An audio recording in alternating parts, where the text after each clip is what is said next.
अब कहते हैं कि किसी भी इवेंट के होने की प्रोबेबिलिटी,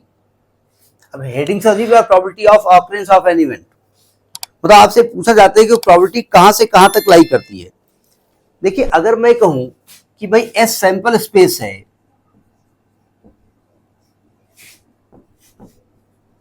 और उसमें से आपने एक ई इवेंट निकाली है,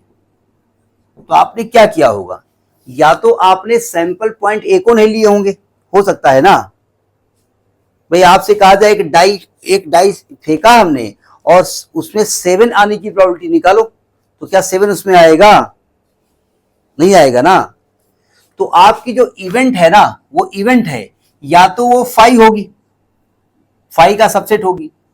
ठीक, और या वो एस का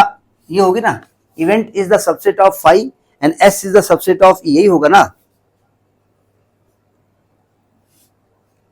यानी कि अगर मैं आपसे ये कहूं कि नंबर ऑफ इवेंट की बात करें तो number of 5 is less or equal to number of event is less or equal to number of sample space, ही हो सकता है ना। और 5 में कितने एलिमेंट होते हैं, 0 होते हैं ना। तो आप क्या कह सकते हो कि number of event is less or equal to 0 and less or equal to number of sample space. अब चूंकि फॉर्मूला पढ़ चुके हैं हम पढ़ चुके हैं, तो अगर इसको नंबर ऑफ सैंपल स्पेस से सबको डिवाइड कर दिया जाए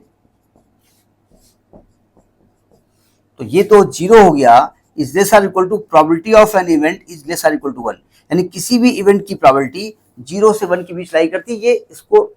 प्रोसेस प्रूफ करने का तरीका होता है। तो अगर हम आपसे कहें कि भाई प्रोबेबिलिटी ऑफ 5 क्या होगी, तो हमने कहा number of event upon number of sample space, तो नंबर ऑफ इवेंट 0 है ना, तो नंबर ऑफ सैंपल स्पेस यानी 1 हो गया, सॉरी क्या लिख रहा हूं, 0 हो गया, यानी कि 5 के आने की प्रोबेबिलिटी 0 होती है, ध्यान रखिएगा। अगर मैं कहूं प्रोबेबिलिटी ऑफ सैंपल स्पेस क्या होगी, तो आप कहेंगे नंबर ऑफ सैंपल स्पेस पर नंबर ऑफ सैंपल स्पेस, क्योंकि इवेंट यहां पर